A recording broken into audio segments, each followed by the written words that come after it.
Hi guys, I'm Graham. Welcome to Litquake, San Francisco's literary festival. We are streaming live from the Bay. Our festival runs from October 8th through the 24th this year, and you can find all the details at litquake.org. Tonight we are honored to be able to present our first Litquake Out Loud event, Speaking AxolotI, the San Pancho edition, curated by Josiah Luis Alderete. Josiah is a full-blooded Pocho Spanglish-speaking poet from La Area, Bahia, who learned to write poetry in the kitchen of his mama's Mexican restaurant. He was a founding member of San Francisco's outspoken word troupe, the Molotov Mouths, and is also a radio insurgente whose stories have appeared on KALW's Cross Currents and whose show The Spanglish Power Hour aired on KPFA. He curates and hosts the Latinx reading series, Speaking AxolotI, which we're all here for, and his book of poems is forthcoming from Black Freighter Press. This event is co-presented by the Oakland Public Library and with support from the Zellerbach Family Foundation, who have helped us make Litquake Out Loud possible. This is a new curatorial program for us, highlighting the Bay Area's BIPOC and LGBTQ+ writers. There are 4 more Litquake Out Loud events coming up in the festival, and you should check them out. A few quick orders of business before we get started. There's a Q&A function down there at the bottom. You can use that to ask questions of any of the poets. We're going to save some time at the end to circle up and answer some questions. The other thing, at the end of this Zoom, when this all shuts down, a survey is going to pop up on screen. Please fill this out. The surveys really help us understand who you are and also how we are impacting you with our programming. And these are just absolutely essential to our survival as an organization. They help us find new donors and they help us with the grant writing process. You can further support all the poets today by visiting your favorite independent online bookstore, or you can find our Litquake bookshelf at bookshop.org. We also ask for your support of the Litquake organization to allow us to bring you these events largely for free. The Bay Area is already a precarious place for artists and arts nonprofits, and now things are even more difficult. If you believe in keeping literature a key component of the Bay Area's cultural landscape, please consider dropping us a few dollars. Every bit helps. We accept donations on Venmo, at Litquake, on PayPal, at info@litquake.org, or directly at litquake.org. So let's get on with the show. Please welcome Josiah Luis Alderete y Susie Hernandez. Woo! ¿Qué pasa, mi gente? What's happening, beautiful people? I can't see you, but I know you're out there. So I want to just say gracias. First off, muchas gracias for all y'all coming. As you can see, we have, I do not say this lightly, a chingon group of poetas coming at you today from all parts of the DisUnited States of North America and beyond. Yeah, for sure. So real quick about Speaking AxolotI. For those of you that don't know, this was a reading series that was started in Oakland like 2.5 years ago. Very much inspired by the literary scene in San Pancho, in San Francisco, that took place and keeps taking place in La Misión. A lot of folks think that North Beach is the literary heart of the San Pancho, but y'all, you're wrong. It's the mission, it's La Misión. Think about the Tropicalismo literary scene of the 70s, the Nicaragua poets, the Pan Dulce poetry series that used to happen at La Reina Bakery, the beloved Lunara reading series that happened on 24th Street, the fact that Sonia Sanchez, Sherry Moriaga walked these streets, man, the fact that Alfonso Textador and Oscar Zeta Acosta's ghosts wander around, the fact that chingon queer poetas like Katia Arellano and Francisco Exalacron were part of the whole literary culture of San Pancho's Mission District. So this reading series, Speaking AxolotI, really was inspired by that place. And that's why tonight we're bringing you the San Pancho edition, because if we weren't in this pinche pandemico, we would definitely be celebrating this event on 24th Street, that place known as our Pueblito. So a lot of love to that guy and to the people that have made that literary theme possible. So this series that was started, Speaking AxolotI, is definitely, I like to think of it as an extension of those things that I've just mentioned, very much so, because you know, a lot of us get pushed out of San Francisco, but we take San Pancho with us. And this reading series, I think, reflects that in a lot of ways. So yeah, and hopefully you can all tap in. They're going on third Thursday of every month in El Zoom Mundo until further notice. So I hope to see some of your beautiful faces there at the next reading, which happens next Thursday. So that's enough of that. Without further ado, I have a very, very special opening poem that I'm going to be sharing with y'all. And in collaboration with my pocha, bruja sister, La Susie, me and you are going to be giving me and her are going to be giving you a little, what you call a little sana colita de rana. And like I said, this is all going out to your beautiful brown faces.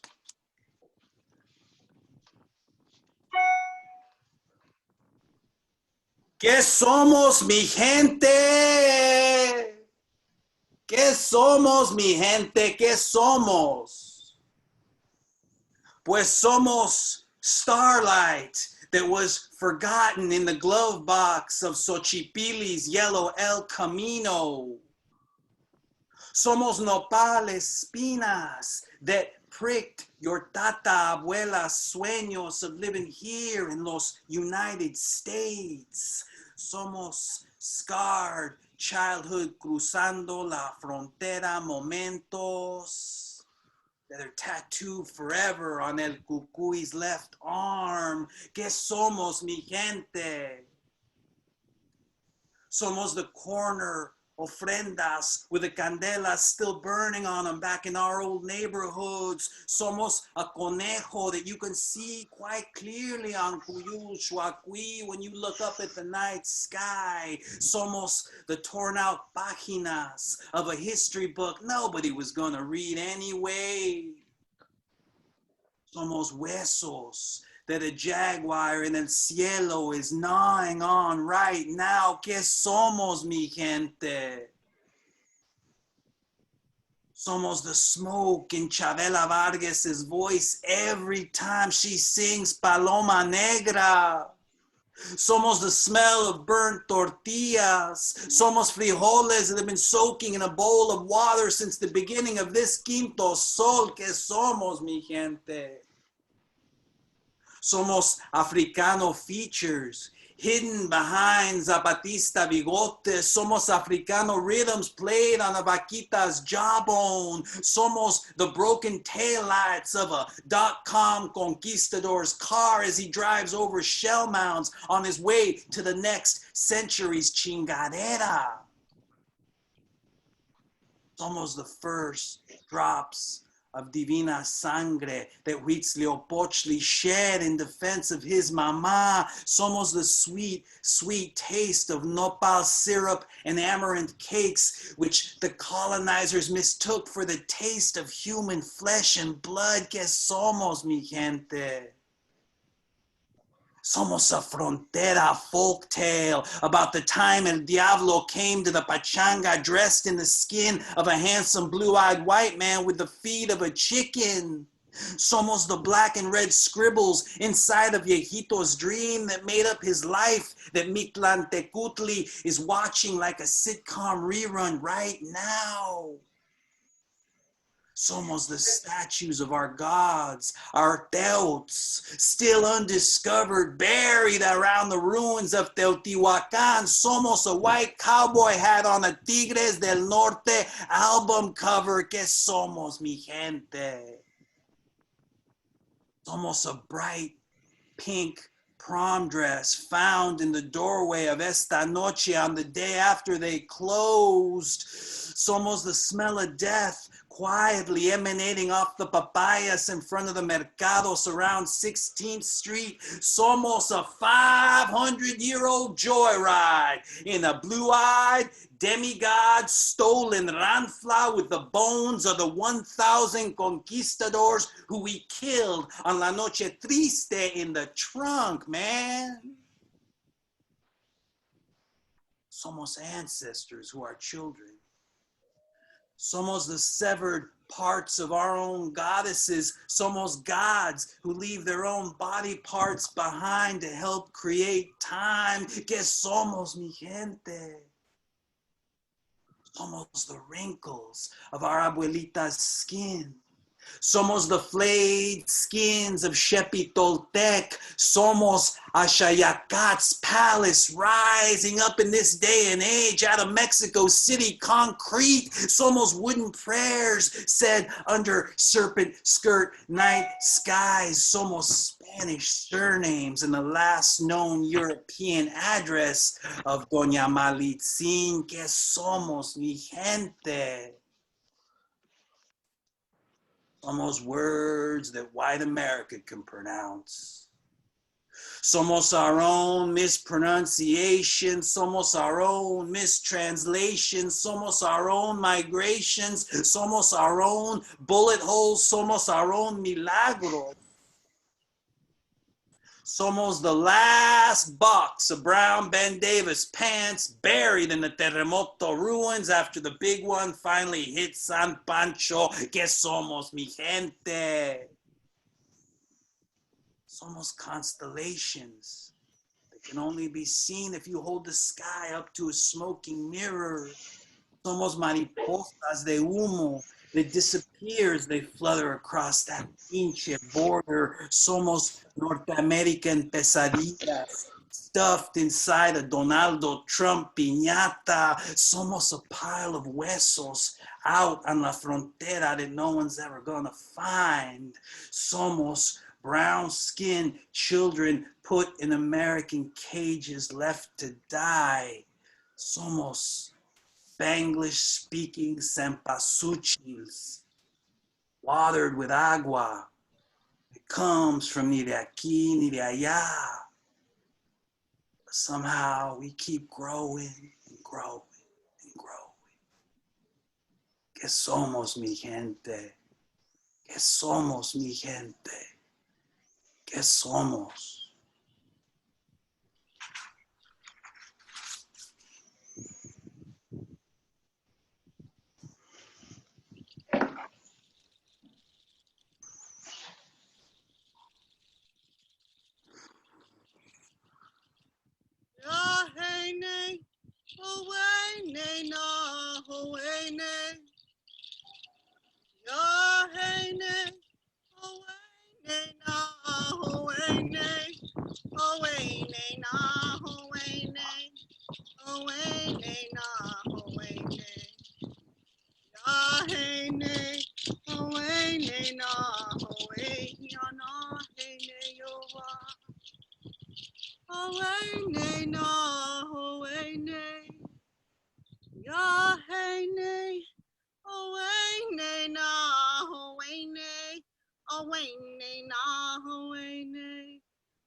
Mateo, hermanita. Gracias, Susie. Oh, man. Gracias. Okay, mi gente, sana, sana, colita de rana. That's for y'all. Okay, y'all ready for the next poet? I can't see your faces, but I can feel you, and I think that you are. All right? Oh, man. I don't say this lightly either, but this poeta here, man, he put out my favorite book of the year. Jesus. This is yours, a Spanglish series, Spanglish Ocho Codex of truth and light and facts and beauty. Let me just read you his bio real quick and we'll get him out here. Anthony Cody is our next poet, and he's the author of Borderland Acrophya from Omnidon. He is from Fresno, Califas, which, as you all know out there, Fresno grows the best poets, so it makes sense. Prove me wrong, but it's the truth. Yeah, Fresno, Califas. Anthony's lineage is both in the Bracero program and the Dust Bowl. Anthony's poetry has appeared in Gulf Coast, Ninth Leathers, Prairie Schooner, Tri-Quarterly, The Boiler, among many, many others. He's a member of the Hmong American Writers Circle, where he co-edited How Do I Begin, a Hmong American literary anthology put out by Heyday in 2011. He has received fellowships from the community of writers, Canto Mundo, Arizona State University's Desert Nights, Rising Stars, as well as the inaugural Canto Mundo Guzman Mendoza Paredes Fellowship for his work in progress manuscript. Yeah, he has been nominated for Best of the Net and Best New Poets. Anthony is a recent MFA Creative Writing graduate at Fresno State, where he serves as a fellow in Juan Felipe Herrera's lab, Visual Wordless Studios. He supports for Canto Mundo and is an associate poet editor for Naomi Press. And his book is being nominated for a chingo amount of awards, and it's going to win every single one of them, y'all. So por favor, mi gente, give it up for the one and only Anthony Cody. Thank you. Before I begin, I just want to acknowledge that today I'm reading on the traditional lands of the Yokut and Mono peoples. I pay my respects to the native elders, both past and the present, and to the land that I'm on at this moment. May all of us present continue to honor the true stewards of these lands and the land itself, however we move forward. I want to thank Litquake for hosting this. Shout outs to Graham and Hunter behind the scenes for helping us run. Shout outs to Josiah for inviting all of us here tonight to read on this San Pancho edition of Speaking Axolot. Super hyped up since I saw this list and getting to read with Tatiana, Raquel, and Jose. I'm just grateful to share space with you, and I'm grateful to be sharing the space virtually with all of you tonight, wherever you may be, on the Zoom, on Facebook. I want to start, I'll start reading some poems that open my book. I appreciate the kind words, Zaya, and kind of go from there. I'm going to do some screen share at the start, so I'm going to disappear technically for a second while I find the PDF I want to start with. All right, so this poem started at a Walgreens trying to get a passport photo and kind of helped coalesce a lot of things for me. The title is Standing in Line to Take a Passport Photo. An old white man looks at me and claims I am running. Standing here because my grandpa ran away from home to sell perfume in El Zocalo at 9. In line, I am a lot of things. And since I am a lot of things, I am everything he cannot imagine. A passport photo asks me to 2x2 myself and capture what I am in neutral. And I recall I have yet to see the chambers of my heart turn tusk. An old white man is not Gil Scott Heron saying, because I always feel like running, not away, because there is no such place, is not how you pronounce exile or escapar. Looks at me, how Teddy Roosevelt died coveting a white buffalo. Claims I am afraid. No, I am a wall. No, I am a mirror. I am still, so still. The next poem is adjacent to this opening poem and kind of cascades from it, borrowing from that. So the poem is actually the stanza from previously. A passport photo asks me to 2x2 myself and capture what I am in neutral. And I recall I have yet to see the chamber of my heart turn tusk. A passport should be mailed to the federal government with my birth certificate, and I wonder if they will return. Consider the power of printed paper. Asks me daily, am I brown? Am I white? Am I? I am. Am I? I am. I am. I am. I wonder when the tense transitions. 2x2 myself, a neat shape, raises no questions and tells you no lies. Capture what I am in neutral.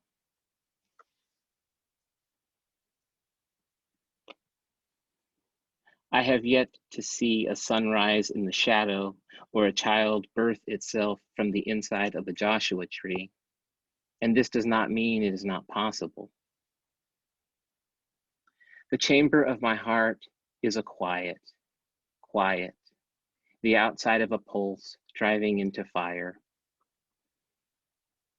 Turn tusk, turn dusk, turn day, turn lengua, turn franca, turn español, turn sombra, así, atrás, ahí, acá, to hear, yes, here, yes, here it is dark. So now I'm coming back onto the screen. You can see me get a little bit of water. Yes, I'm in Fresno, and yes, it is still very hot right now. So definitely need the water at the moment.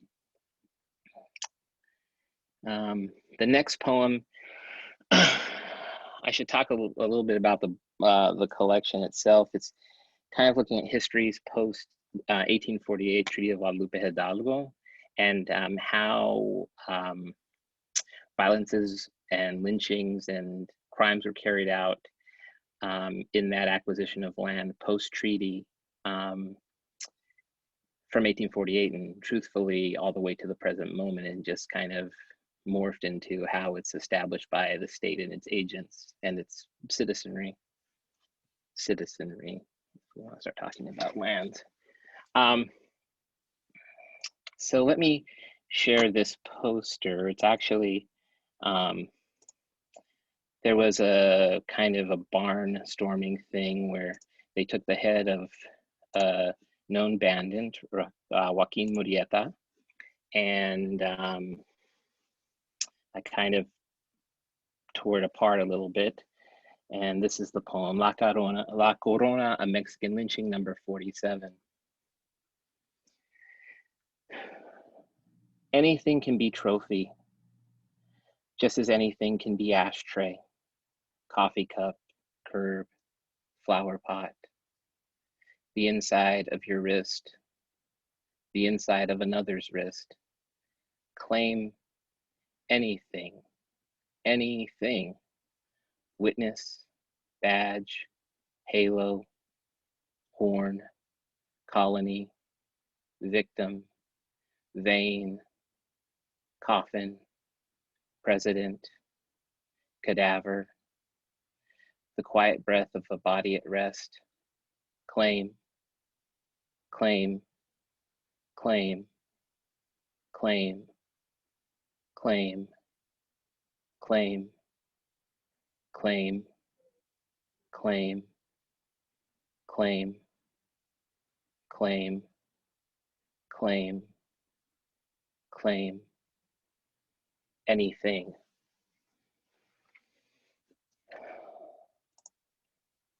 This next poem begins with an epigraph that I'll keep it on for here, and then I'll switch back to the camera. And it's from the former U.S. Attorney General. And it's El Arpa, a Mexican lynching, number 53. The office of sheriff is a critical part of the Anglo-American heritage of law enforcement. We must never erode this historic office. February 12th, 2018, to the National Sheriff's Association. Some water. 1.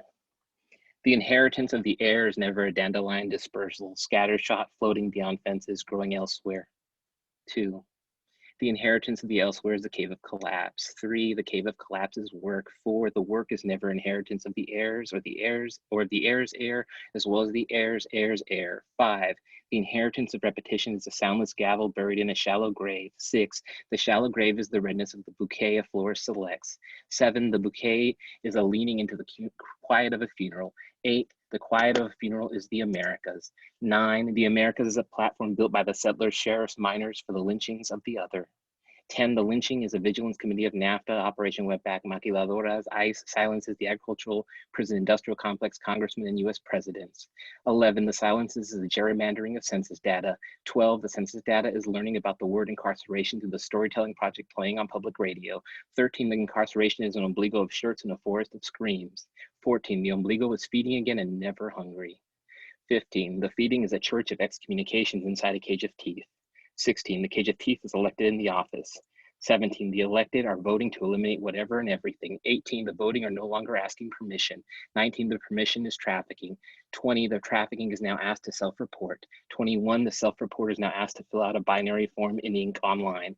22. The binary is seeking a fourth option during the election. 23. The election is a wall. 24. The wall is a type of silence. 25. The silence is a type of America. 26. The type of America is in the arrest. 27. The arrest is defined as a cessation or stoppage of motion. 28. The cessation or stoppage of motion is the fabric veiling the artifice. 29. The fabric veiling the artifice is a factory of harps. 30. The factory of harps is a maker of a stringless harp.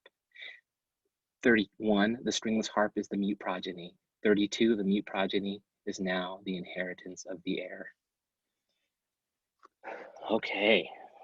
So I'm going to close out with one last poem, a cura of sorts to kind of help as we move through our day-to-day right now. And it's titled Cura for Exhaustion via Mirror. Tell me how many days I am unable to remain stone. I mask how many days I am unable to remain stone. Tell me I am backward and upside down. I mask backward and upside down. Tell me about my own ways. I mask my own ways. Tell me that the cathedral is not my desert bones. I mask my desert bones. Tell my ancestors are not astral winged. I ask the astral winged. Tell me to kindle agave prayers and swaddled ash. I mask agave prayers and swaddled ash. Tell me a canyon is not a space for me to fortress. I mask a space for me to fortress. Tell me I have no mask. I mask no mask. Tell me you don't know the shape of my grandmother's back. I mask the shape of my grandmother's back. Tell me to remove this mask. I mask this mask. Tell me I do not see you from behind the mask. I mask you from behind the mask. Tell me to forget how my grandfather's memory lived in the spine of the whip. I mask how my grandfather's memory lives in the spine of the whip. Tell me the crevice is no place to garden heartbeats. I mask no place to garden heartbeats. Tell me you do not hear the nearing of echo of veins. I mask the nearing echo of veins. Thank you. Thankful for being here tonight.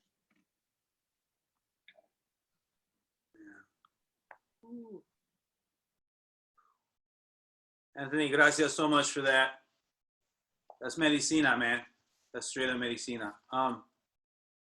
Man, I can't tell you. I can't tell you how much this book, man. This is the thing, man. I think what always impressed me so much about this is its poetry is history. Yeah, our history, and it's so important that we remember this stuff. I'm so grateful to you for this, Anthony. Serio, man. Serio. Medicina. Medicina. Y'all, I hope you're clapping for this man. I hope you're still clapping for him. I can't see y'all, but I'm just assuming y'all are. Because this is something else. And get this damn book if you don't have it. Please. It's yeah. Okay. Moving right along, y'all. So actually, our next poet, This is straight familia right here, man. Because the thing is, she one of those everyday revolutionaries. You know what I mean? She's one of those folks that is involved in so many anti-colonial fights, and it's just a pleasure having her here. Because, like I said, she's family, and if it wasn't for her, I would never be eating borscht. She's on top of being a revolutionary. She's an amazing borscht maker. So without further rambles on my part, let me please introduce, coming from our own San Pancho by way of the east side of LA, Tatiana Acosta. Tatiana, Tati is a queer Nicaragüense Jewish artist, poet, full spectrum reproductive care worker, and youngest child. Their first book, The Easy Body, which is chinga amazing, was published in 2017 by Timeless Infinite Light. Their work can be found in New Life magazine, SF MoMA's Open Space, the Nighttime Books blog, and around. Tati's next book, La Movida, is forthcoming from Night Books in 2022. They're currently working on a novela about a romance between a Chicana country and Western musician and a lesbian Sandinista solidarity activist in 1970s San Francisco, which is really an excuse to research Northern Mexican psychedelic rock, the Mission District in the 70s, the lesbian history of Valencia Street, and the history of Chicanx community radio. So y'all, por favorcito, give it up for Tatiana Acosta.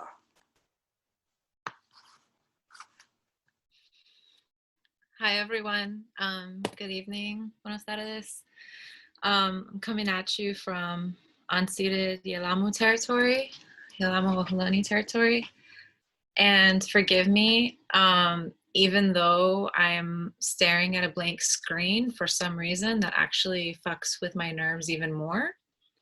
So typically, if we weren't in this webinar format, I would probably just ask everyone to unmute themselves so I could hear you, because I don't know, we're gonna see how this goes. But yes, I'm Tatiana Acosta, and I'm very happy to be here in front of my computer screen, staring directly at you all.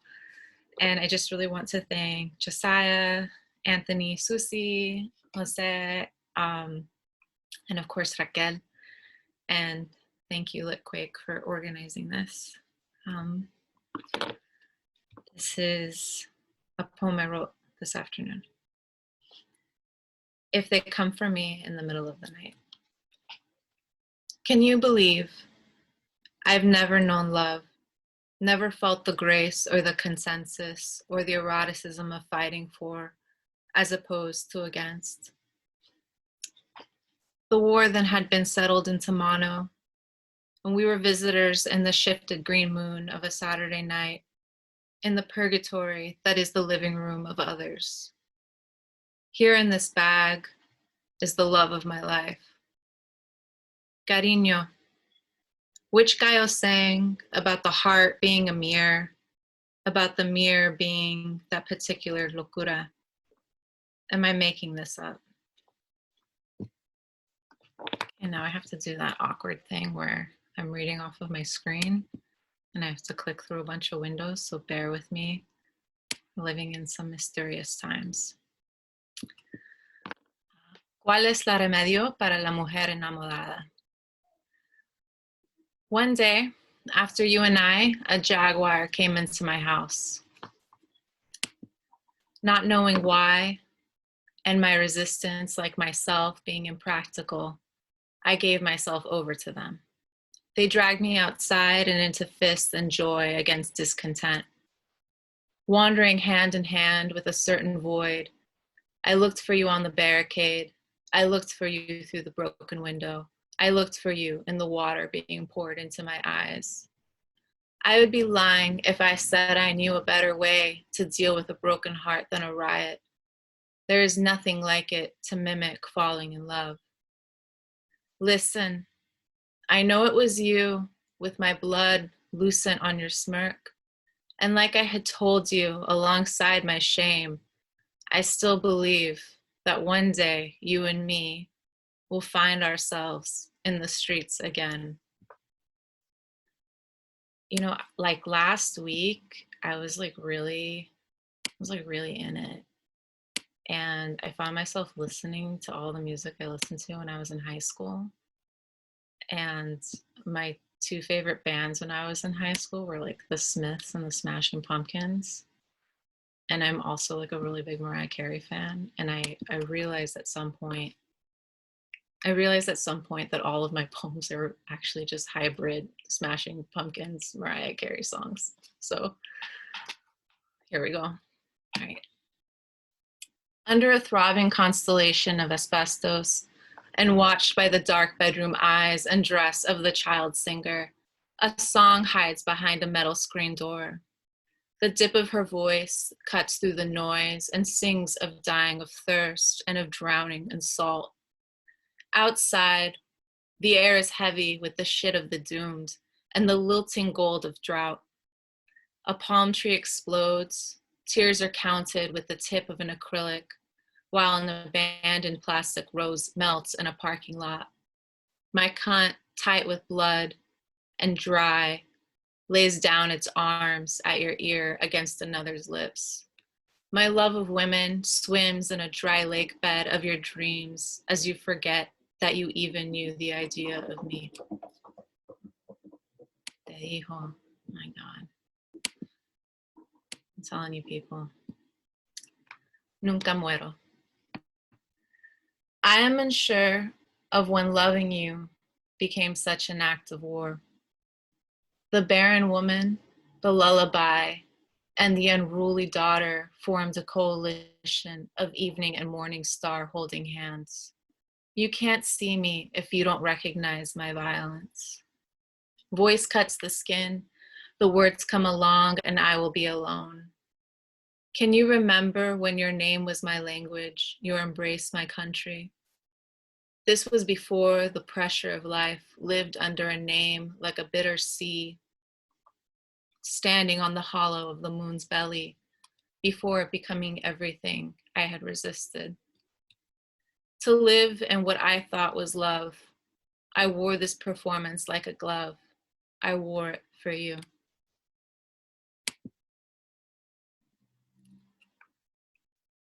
Look at me in the landscape from a nightmare of gentility. I am looking for a fight. Let's sing against our very own love languages and transform ourselves into a fire started in counterpoint. The net is pierced, the tongue is drowning. It all remains the same around the eye. Silver mire suffocates the illusion while the image decays. And subdue the struggle with your thighs and pull the strands from between the folds. My housemate is texting me. They're probably like, are you just talking to yourself in there? So I'm sorry. I'm like, this is so weird. Can we just like acknowledge how weird this is? Like, I'm kind of feeling it. Okay. Men who cannot love. In the virginal springs of my false childhood, I consecrated myself to the holiness of not giving a fuck. I have, of course, taken that plunge into the diamond sea of men who cannot love. You know how I love to gorge myself on the future ruins of intimacy. There's a weapon I wish that I could wield when I feel the vomit of your gaze hit the side of my face. I want an education in remembering, and I want an education in forgetting. I fast until the basket is done, throw my maidenhead into the trash, and relish the solidarity of absolute feminine horror. Y me preguntan, what's your deal? My braid looks to the curving future while my hem refuses to answer.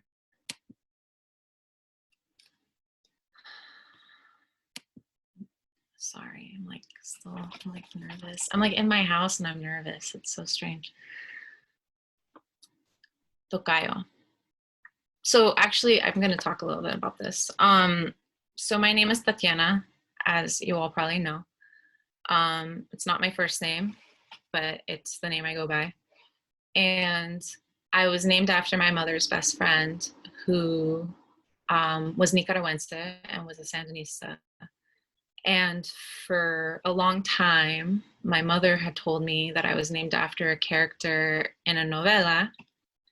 And I don't know who she's talking about because at that time, there was no character by the name of Tatiana in any novela.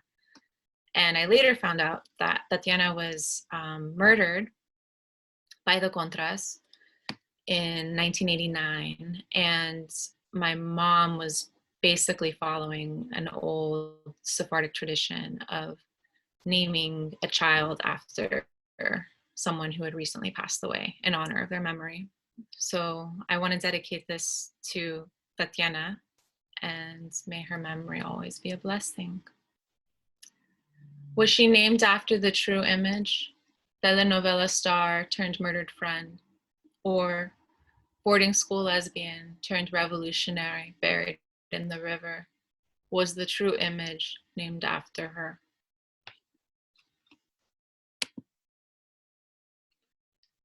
This poem doesn't have a name yet, but today's National Coming Out Day. So when I came out to my mom, which is also kind of weird. I mean, at some point, maybe we'll meet in person and I can tell you about my mom, because she seems to be like my life's work. My mom threw a bottle of wine at me, and I had a few relatives tell me that I was a greedy, lonely witch who was going to die alone. And I've never heard of a more accurate description of my sexuality. So you'll hear that in this. Who else do you know that was radicalized by jealousy? Beyond the cycle of not owning it, sometimes a simple fuck you bitch is enough. I am down to fight the moon once I find that crucial garment. In this story, let's just say that I'm a woman, an alleged woman, a greedy, lonely witch who will die alone. I have time and a notebook, and I wait in here, using my allure as a weapon and as a means of resistance. I wrote this poem for my friend Wendy. Just out here, wavering between seduction and mass destruction, a materialist girl surviving in the material world.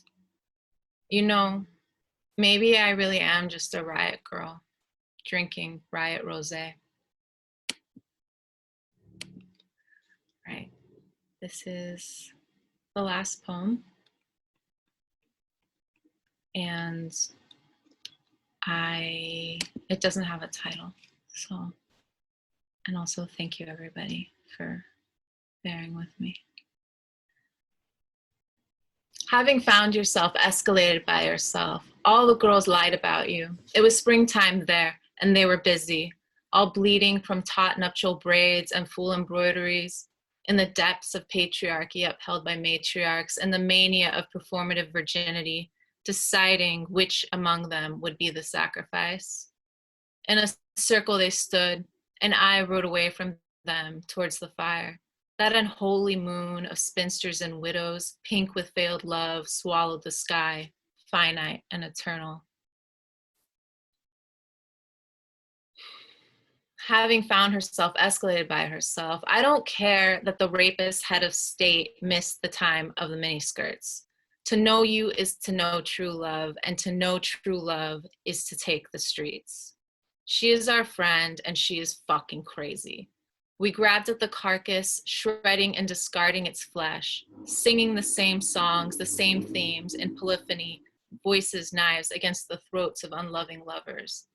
Be absent from this new birth, refuse this new language, make love in this hell of hells. I could fall in love with you, I said to this manifesto of that tendency treasured by the losers of the world. Funny running into you here. I've been in nightmares from here to Vancouver to Tijuana to LA and back again, and I've never seen such a pretty little idea as your bad self. I flirt with 12-tone terror, with the aggression of a doomed maiden, and we keep everything between the heart and lungs, guts enraptured, throats aching with joyful mystery. And I would be lying if I said that it wasn't beautiful and that it didn't hurt, she screamed, still bleeding, with tears streaming down her face, but not a hair out of place and her lipstick matching her nails as the state-owned for-profit plasma center burns to the ground behind her when the revolution comes to town. Having found myself escalated by myself, and how do I clean your grave if I can't find it? If you yourself don't even know where you are? Is the cycle even complete? I subsist only on marigolds as I make my way through the ash and lie under velvet absence of moon. And how do I want to remember you, my friend of dancing hair and obsidian tongue, left-handed in fighting, by your name that adorns the walls, simultaneously a blessing and an indictment, by your gestures of violent beauty, by the throbbing lunar glow of your knuckles, or by your words to caress and be caressed by. No, I want to remember you by your laugh. Your laugh that is the flaming rag in the glass bottle. Your laugh that is the window yelling in high bell chime. Your laugh that is the explosion taking a deep breath. Fearless and nocturnal and feral like evening primrose, it could even make the cervix reject sorrow. And of course you were armed. We were all armed in those days when we kept our razors in our hair, our weapons in the sofa, and our feelings to ourselves. Those were the days. Art LeBeau on the radio, slow jam dedications to our less fortunate friends on the inside, pouring ones out and vowing to never smoke weed again until the prisons burned to the ground and we could all get high together in the incendiary shadow of state failure and liberation. Those were the days. We were in hell then, but hallucinating paradise. We are in hell now, kettled in a parking lot, 6 feet apart in affection and history. I never could have imagined love in this landscape. In public, we deliberately confuse forgetting for forgiveness, and we dig and plant our solitary gardens and mass graves. Peace is a lie that we've welcomed into our mouths, yet that we hide under our tongues, hoping to spit out before it has been absorbed into our collective bloodstream. Oh, my friend, since you've left, how we now riot in despair, and how instead of suffocating, I want to run into the house on fire. I want to be crushed. I want to be killed by what I know isn't mine, but that I built, naked and raw. I want to hide myself like I hide my rage. I want to disappear like a breath bleeding into the night. And instead, my friend, I hold your braid between my teeth when the revolution comes back to town. I look over my shoulder. I look between my legs. I remember. They forget. All right, thank you, everyone. I'm gonna mute myself and stop my video.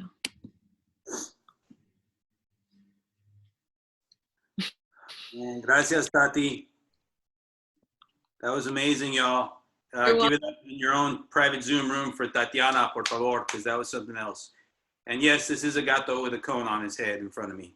But yeah, Tati, I hear you about the weirdness of the isolation of the Zoom. It's but I do assure you, Sobrinex, we got hella people here watching you, including the one and only Angel Dominguez is in the Zoom isolated room. Much love, Angelito. And I'm looking at the list right here, and there's a bunch of axolots down there too. Hector, son of Hector, ¿qué pasa, hermano? We got the one and only Abe Becker, aka Abe Vigoda, listening in. Apparently, Shizu finally made it to a Speaking Axolotl event. I see your name there, Shizu. Oh man, Jose Hector Cadena too, man. What's up, brother? What's up? Just a quick shout out to all these beautiful people. Eric, ¿qué pasa, hermanito? So Tati, we are not alone in the Zoom mundo. We have our people with us, no doubt. And yeah, oh, we better behave. Jack Bouliard is here too. Whoop, whoop. Never mind about that. We're gonna keep going. Hey, also, as Graham mentioned earlier in these beautiful proceedings of Poetic Natures, there's a Q&A down there where you can ask these amazing poetas questions at the end. So here's your chance, people. You've always wanted to ask a Zoom poet a question, I know. So put your pinche question in the answer and Q and thingy in the A. We'll talk a little bit at the end, okay? Okay? All right. You're tuned in to Speaking Axolot, the San Pancho edition. And I am so very excited to be introducing this next beautiful and amazing poeta. Coming all the way from that beautiful ciudad called Chicago. Y'all ready for this? Let me see here. Let me just pull up his bio because in the Zoom world, we are never prepared anymore. We used to have these things. Now we have something else. So you know, but yeah, it's actually really good to see some of the people's names in the identifying name thing there, because it's been too long since we've seen some of these people in real life. And then also I wanted to point out that Litquake is also sponsoring an evento with Baruch Porres Hernandez. You should all check that out too. Man, Aya de Leon's got one as well, so that's definitely worth checking out. Litquake is doing it right this year, man. I gotta say. All right, without further ado, let us go to the next poeta. Coming all the way, like I said, from Chicago. Man, and he was one of the masterminds behind this beautiful volume that came out this year, man. So we got a lot of love for this brother right here. And he's in the middle of moving, and he took time off to come sit with us. So y'all got to give it up for that. Okay, Jose Olivarez is the son of Mexican immigrantes. His debut book of poems, Citizen Illegal, which was fucking amazing, was a finalist for the Penn Gene Stein Award and a winner of the 2018 Chicago Review of Books Poetry Prize. It was named the top book of 2018 by the Adroit Journal, NPR, and the New York Public Library. Along with Felicia Chavez and Willie Perdomo, he is the co-editor of the anthology, the amazing anthology, The Breakbeat Poets, Volume 4, Latinx. Y'all give it up for the one, the only, Jose Olivarez.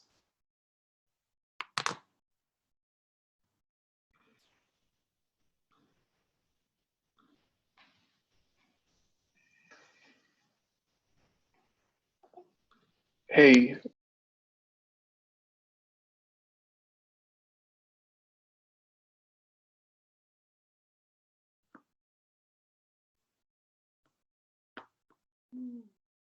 What's up, Jose? You still with us?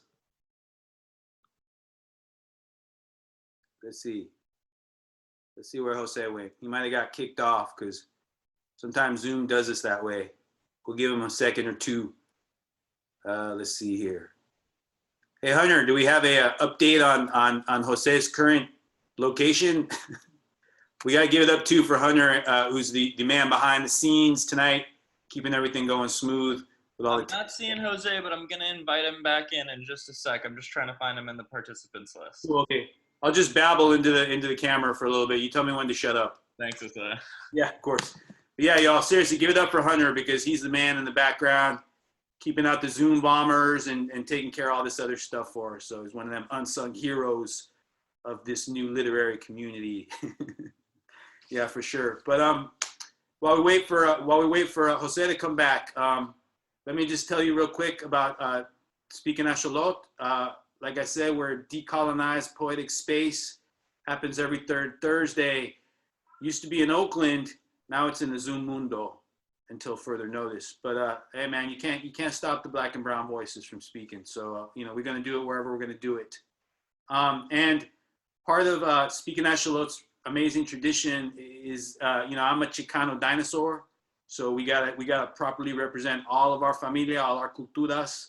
So one of the things we do at the reading series is we regularly invite other poets and organizations to read with us. So next Thursday is going to be the one and only Barbara Jane Reyes is going to be stepping up with us. She's going to be celebrating her new book, Letters to a Young Brown Girl. It's going to be a Latinx, Filipinx collaboration. She's bringing the one and only Oscar Bermeo, as well as Michelle Penalosa and Antonio Lopez. So please, y'all, come over for that on Thursday.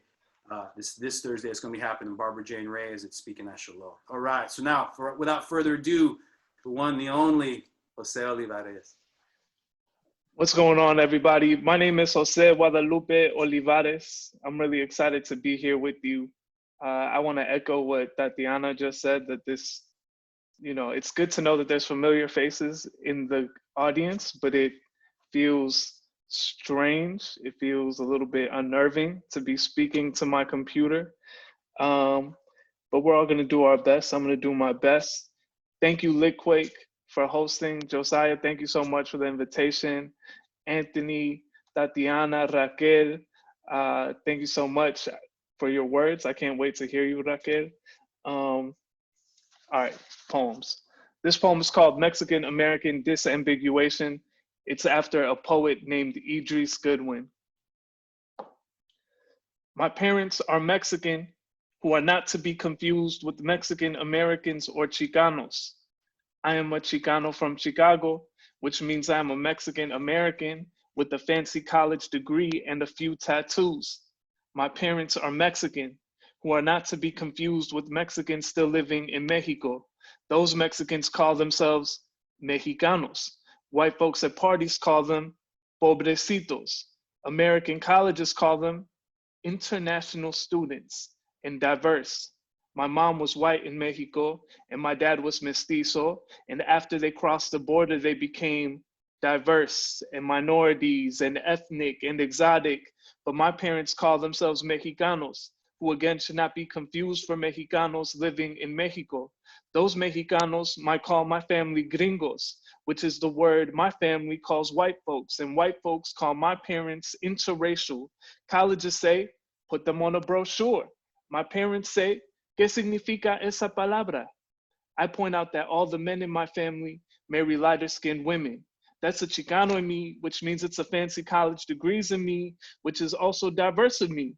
Everything in me is diverse, even when I eat American foods like hamburgers, which, to clarify, are American when a white person eats them and diverse when my family eats them.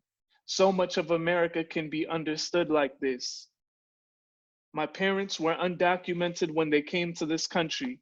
And by undocumented, I mean sin papeles. And by sin papeles, I mean royally fucked, which should not be confused with the American dream, though the two are cousins. Colleges are not looking for undocumented diversity. My dad became a citizen, which should not be confused with keys to the house. We were safe from deportation, which should not be confused with walking the plank, though they're cousins. I call that sociology, but that's just a Chicano in me who should not be confused with the diversity in me, or the Mexicano in me who is constantly fighting with the Mexican American in me, who the colleges love, but only on brochures, who the government calls non-white Hispanic or white Hispanic, who my parents call mijo, even when I don't come home so much. Cool. I'm just gonna pretend like you're in your house clapping. You know what I'm saying? Yeah, I'm reading, there's like hella boxes. I'm moving. I'm actually in New Jersey right now, so I'm not in Chicago, even though I'm always in Chicago. You feel me? This poem is called I Love the World, So I Married It. Music. Even on the day my grandma died, there were mangoes, though I tasted nothing. But slowly, I came back to the world in carne asada, better than I remembered, smoke off the meat. I couldn't contain my happiness, even though it felt offensive to smile with my grandma buried and getting eaten by the flowers. And sometimes I look at my love and think I would like to stay, to put a welcome mat on our doorstep with our names hyphenated. When I was young, I believed in forever. Then my uncle died, and I knew forever included none of my family, included no friends, their stories rotting in my head until I lose them again. So I know I will divorce the world and let it keep my most treasured possessions. A 6-piece with lemon pepper and mild sauce on, all the honey of a slow kiss, my Apple Music playlist, the way mi abuelita smiled and called me Lupito. I hated that name, except when she said it. Cool. Thank you for listening. All right, I'm gonna read a poem that I wrote for my dad. This poem is called Getting Ready to Say I Love You to My Dad, It Rains. Yeah, I don't think I need to say anything else. Here we go. Getting ready to say I love you to my dad, it rains. I love you, Dad, I say to the cat. Shout out Bolaño. I heard there's a cat named Pietri. Shout out Pietri. I love you, Dad, I say to the cat. I love you, Dad, I say to the sky. I love you, Dad, I say to the mirror. It rains and my mom's plants open their mouths. My dad stays on the couch. Maybe the couch opened its mouth and started eating my dad. I love you, Dad, I say to the couch, its tongue working my dad like a puppet. I hear the rain fall and think the city is drinking or making itself clean. I am here with my dad and the TV drones on and on, so I'm not sure I hear it. My dad grunting and nodding, not the mushy stuff I was expecting. Neither of us cry, no hug or a kiss, just a grunt and a nod. I love you, Dad, I say to my dad. We sit together and watch TV. Outside it rains. My dad turns the volume up. The city is drunk. The city is singing badly in the shower. I killed the plant once because I gave it too much water. Lord, I worry that love is violence. My dad is silent and our relationship is not new or clean. I killed the plant once because I didn't give it enough water.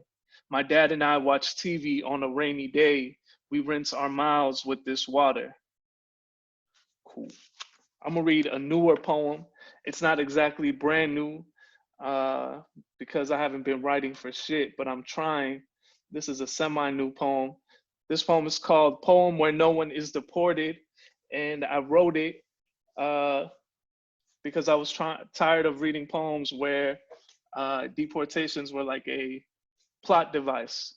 You feel me? So this is Poem Where No One Is Deported. Now I like to imagine La Migra running into the sock factory where my mom and her friends worked. It was all women who worked there, women who braided each other's hair during breaks, women who wore rosaries and never had a hair out of place, women who were ready for cameras or for God, who ended all their sentences with, si Dios quiere, as in, the day before the immigration raid, when the rumor of a raid was passed around like bread, and the women made plans, si Dios quiere. So when the immigration officers arrived, they found boxes of socks and all the women absent, safe at home. Those officers thought no one was working. They were wrong. The women would say it was God working, and it was God. But the God my mom taught us to fear was vengeful. He might have wet his thumb and wiped La Migra out of this world like a smudge on a mirror. This God was the God that woke me up at 7 a.m. every day for school to let me know there was food in the fridge for me and my brothers. I never asked my mom where the food came from, but she told me anyway. Gracias a Dios. Gracias a Dios del chisme, who heard all La Migra's plans and whispered them into the right ears. So that's some semi-new poem. And I'm gonna read one more poem. And before I do, I just wanna say thank you again for listening wherever you're listening from. Thank you again to Josiah for the invitation. Thank you, Litquake. Shout out Califas. This last poem is called Mexican Heaven. Mexican Heaven. 1, all of the Mexicans sneak into heaven.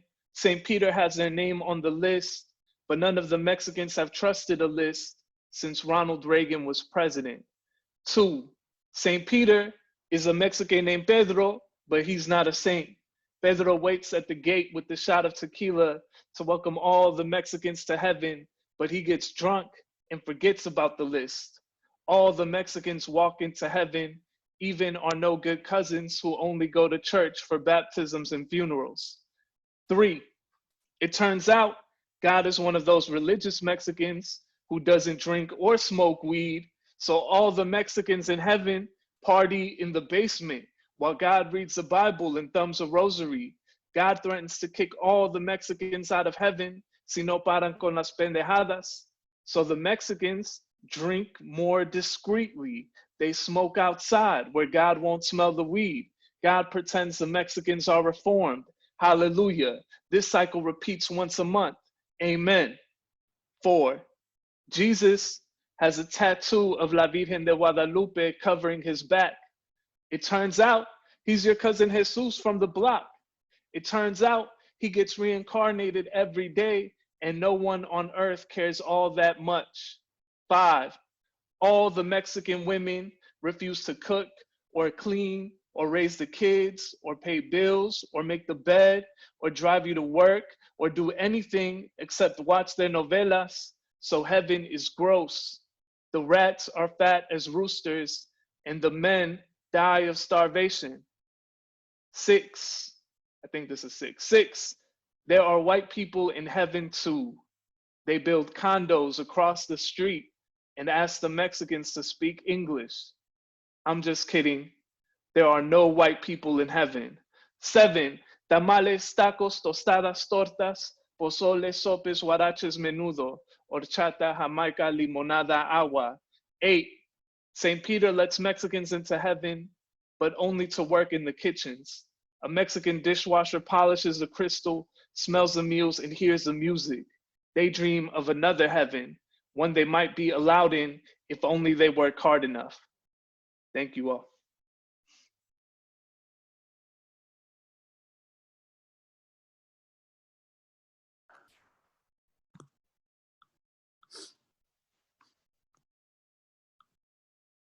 Yeah, y'all give it up in your Zoom room for Jose.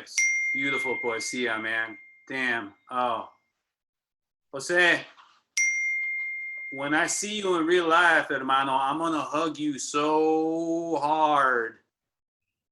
Yeah, even if you're in Jersey, bro, I'm coming for you when this pandemic goes over. That's fucking neta right there, man. Pura neta. Gracias, Jose, and gracias for stepping in, man. We all know what a pain in the ass it is to move and shit. So it's mad props for you coming out here for us.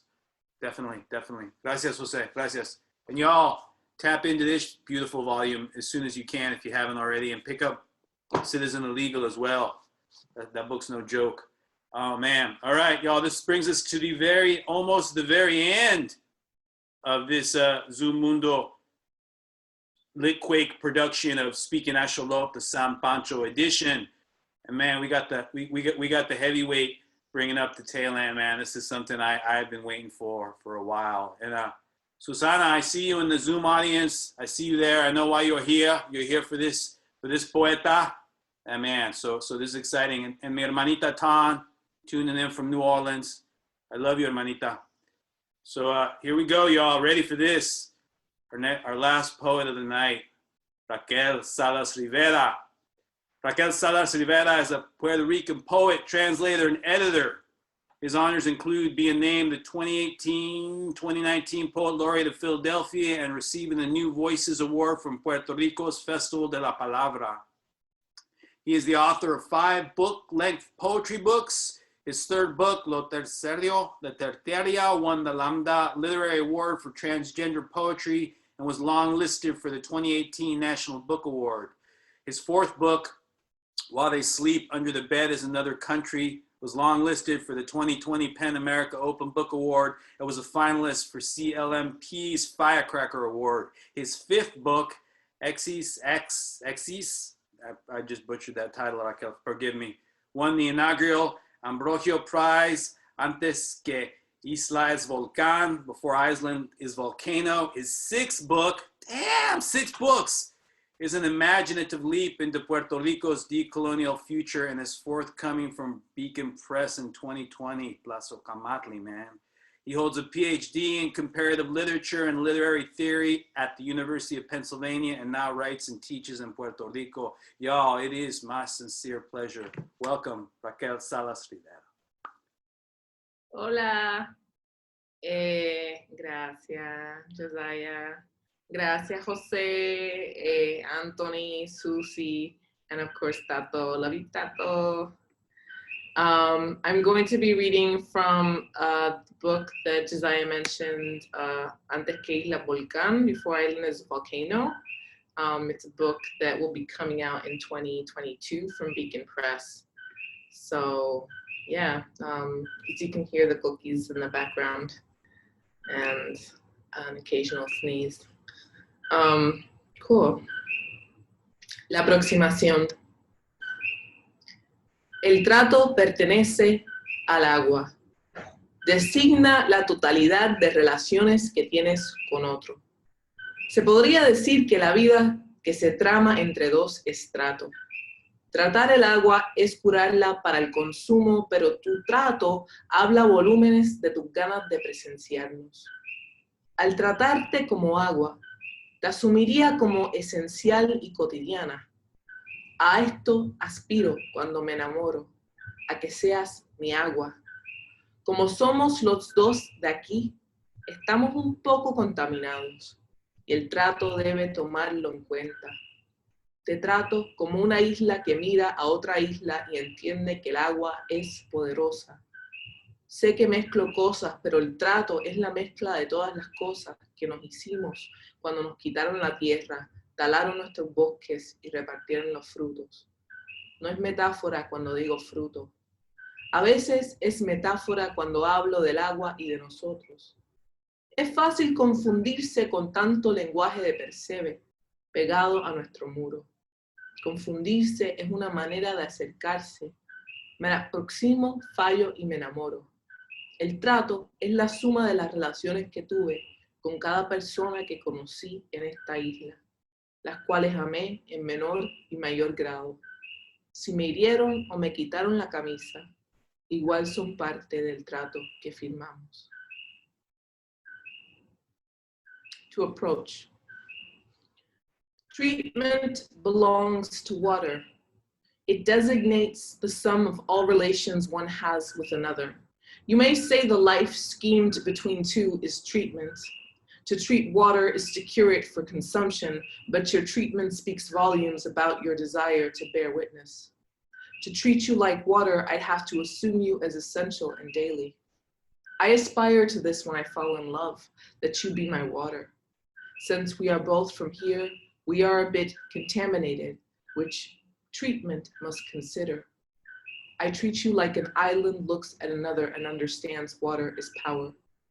I know I'm mixing things, but treatment is the mixture of all things we did to each other when they took our land, cut down our forests, and distributed our crops. It isn't a metaphor when I say crop. Sometimes it's a metaphor when I talk about us and water. It's easy to get confused with so much barnacle language stuck to our wall. Confusion is a way of getting close. I come close, fail, and fall in love. Treatment is the sum of all relations I had with each person I knew on this island. Each I loved to a greater or lesser degree. If they hurt me or took my shirt, they are still part of the treaty we signed.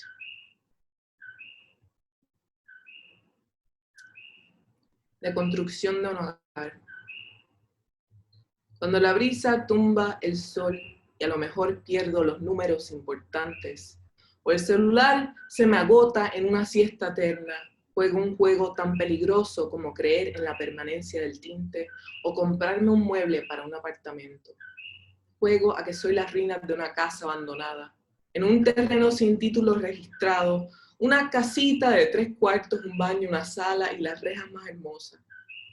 Se me cae el pelo en cantos, nadie me baña, las paredes se ponen enclenques, quedo hecho costillas manchadas por el sudor y el hollín, se me pelan las rodillas sin amor, los perros me mean el candado enmohecido, me siento a veces casa, a veces persona que juega a tener casa. Los años pasan de noche, los múcaros anotan mi caída en cámara lenta, los ratones traen migajas, me ocupan 100 pies y polillas, desarrollo nuevos hábitos, lo llamo un estilo de vida. La soledad me acompaña por las fases del día, un segundo sol que ruega hacia el cielo. Sé que el mundo sigue sin fin, pero veo cómo se mudan los vecinos, sus casas sin vender, pronto acompañarme en nuestras soledades. Mis dueños por allá me imaginan igualito, comienzan a darme pena con su idea de quién fui, con su esperanza de recuperarme pronto, pronto. Pero soy unas ruinas con aspiración a casa. Pero soy unas ruinas. Deconstruction of a home. When the breeze knocks down the sun and I maybe lose the important numbers or my phone knocks out in an eternal nap, I play a game as dangerous as believing in the permanence of die or buying furniture for an apartment. I pretend I am the ruins of an abandoned house that sits on unregistered land. a house with 3 rooms, a bathroom, a living room, and the most beautiful railings. My hair falls in chunks, no one bathes me, the walls grow gaunt, I'm all ribs stained by sweat and soot, my knees peel loveless, the dogs piss on my rusty chain. I sometimes feel like a house, others like a person who plays at having a house. The years pass, at night the mucaros note my slow motion decline, the mice bring crumbs, I'm occupied by centipedes and clothes moths. I develop new habits, I call it a lifestyle. Solitude accompanies me through the day's phases, a second sun that begs toward the sky. I know the world hasn't ended, but I see how the neighbors moved, their homes unsold, soon to accompany me in our solitudes. From afar, my owners imagine me unchanged. I start to pity their idea of who I was, their hope of recovering me soon, soon. But I am some ruins that aspire to become house.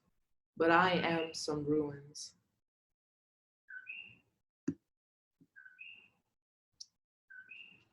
Esta es un chiste. Yo creo que, como que, no sé, puertorriqueños la entienden. And this is a joke that I feel puertorriqueños understand.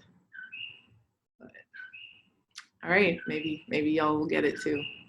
Those of you who aren't, Bori. 11 verdades y una mentira.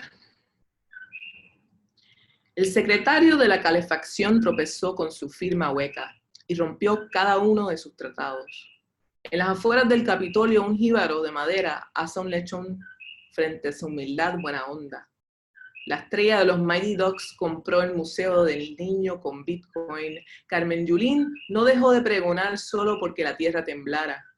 Wanda cambió la bandera azul toldo. Todos los animales subieron al techo de una casa que era la más precaria. Esta isla parece más y más un arca lleno de sobrevivientes del vacío. Los barcos y los ataúdes están construidos con madera. La madera es un líquido que al tocarnos se endurece. Un dron anaranjado te puede pagar el alquiler. Si dejas el carro en Doña Fela toda la noche, aparecerá un hombre de nieve en el bonete. Si te portas bien, nos harán estado. 11 truths and a lie. The heating secretary tripped over his signature and broke each of his deals.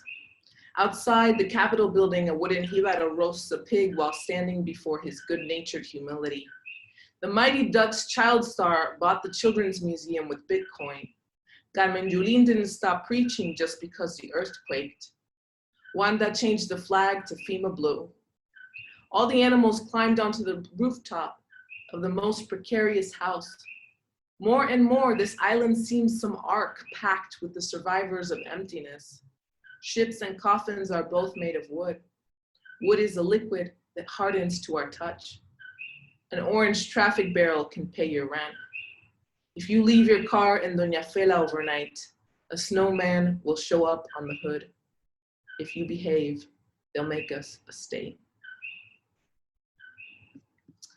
Y voy a terminar con un poema serial. I'm going to end with a serial poem. El poeta defiende el derecho al futuro y demanda su redistribución inmediata. El derecho a ser piedra. Si llevas la nieve al mar Caribe, se derrite. Si destruyes los temperamentos del capital, volvemos. Confeccionar agua no se puede, solo sus formas.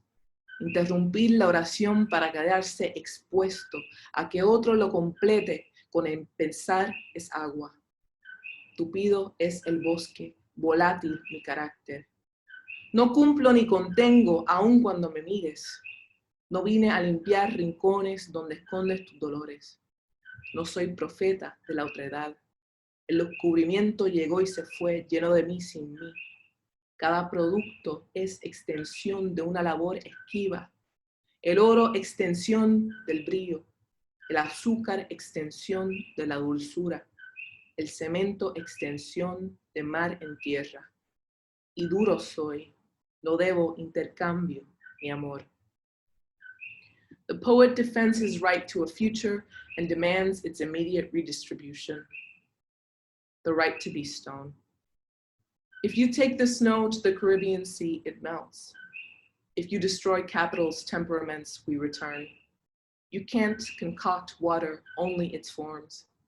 To interrupt the sentence to remain exposed to another's completion in thought is water. Thick is the forest, volatile my character. I don't deliver or contain even when you stare. I didn't come to clean the nooks where you hid your hurts. I'm no prophet of otherness. Discovery arrived and left, full of me without me. Each product an extension of a labor that ducks. Gold an extension of shimmer. Sugar an extension of sweetness. Cement an extension of sea and earth. And I am hard. I owe no exchange or love. El derecho a quebrar un compás. Es un comportarse, una multidimensionalidad, anticipar siempre al otro. Viajeros somos de los compases, el norte en sur y viceversa. Cumplimos, más te leemos en nuestros textos, disecamos. Agotamientos también atribuimos al trabajo y la escritura. Pero no son las palabras las que cansan. Eres tú y tu amor malcriado de hambre sin necesidad. No son las vulnerabilidades las que drenan, son tus manerismos del querer, ese doy y recibo que imitas, mientras almacenas lo categóricamente breve de la hora. Y lo peor es el mañana, que mencionas a cada rato, contrariada y pensativa, como algo que también podría ser mío, pero que guardas en secreto.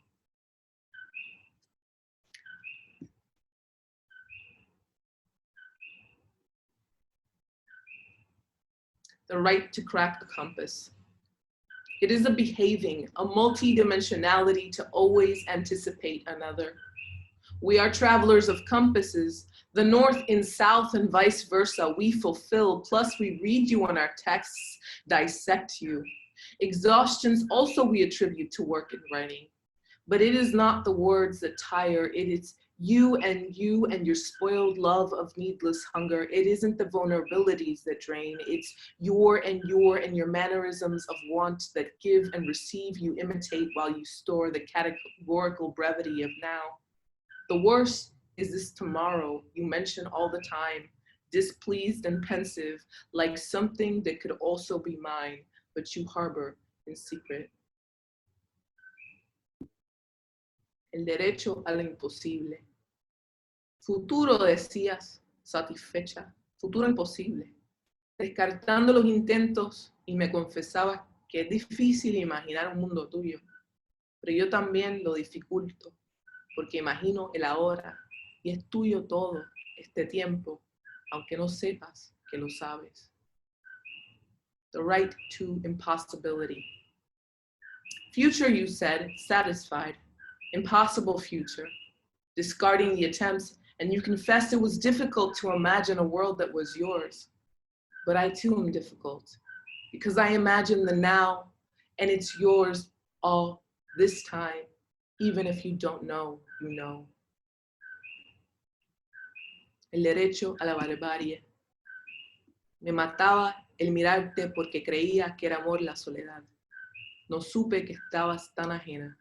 No supe que eras directora de mis fantasías. Soñé solo tus sueños con mi cuerpo. Quedó muy bien vestida mi barbarie. Bailaba con la lengua por las noches y todos entretenidos me querían. The right to barbarism. Looking at you killed me because I thought love was solitude.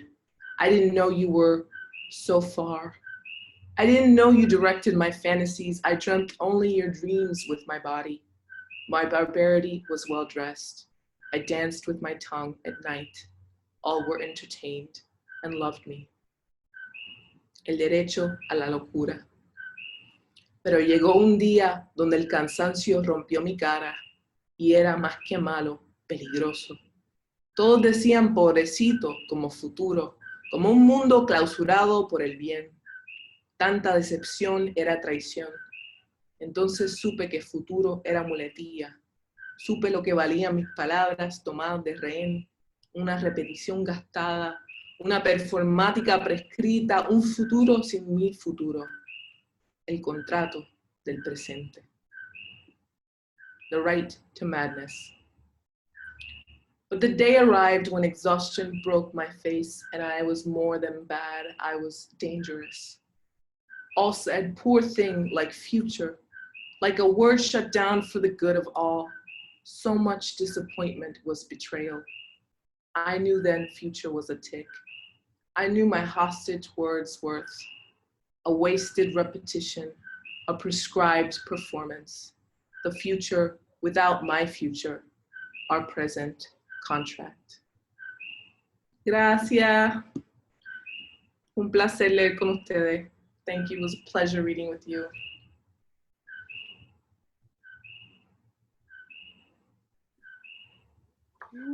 Oh man, Raquel, gracias so much. Y'all, you can watch the pinche news or you could listen to Raquel and hear what's really going on in Puerto Rico. That was beautiful. And Raquel, I never heard of coqui before. I heard that's I don't know how y'all worked that out. That's pretty cool. Me encantó eso. Me encantó. That was gracias, hermano. Seriously. Man. All right, y'all. This is it. I don't want to leave. I really don't. But we've come to the end of the reading. This has been the Speaking Axolot San Pancho edition. I want to give mil gracias to all the poets that came from all over these occupied territories to be with us today. So y'all, please, in your little Zoom room, give it up for Tatiana Luboveski Acosta, Raquel Salas Rivera, Anthony Cody, and Jose Olivarez. You can't take Chicago out of Chicago, but you can take Jose just temporarily, and then he's still Chicago even in Jersey. Shit. All right, y'all. It's been so beautiful being here with y'all. It really has. And mi gente, thank you all for tuning in. Even though it don't seem like we were alone, we had a bunch of beautiful people listening to us. So it's beautiful seeing that. And much thanks to Hunter and Graham, the Litquake people, for holding it down for us. And if you got some plata, give it to them because they're going to keep bringing these crazy good readings to our eyes. So again, this has been the Speaking Axolot San Pancho edition. Por favorcito, mi gente, tap in with the reading series. It happens the third Thursday of every month in El Zoom Mundo. Like I said earlier, next Thursday, we got Barbara Jane Reyes bringing a serious crew of poetas. So you're going to want to be there for that. She celebrated her new book, Letters to a Young Brown Girl, which is chingon beyond belief. So, all right, y'all. I hope I see you in the real world real soon. Tati, I'm going to go have some borscht. I love you all. Se cuidan. Aquí estamos y no los vamos, y'all.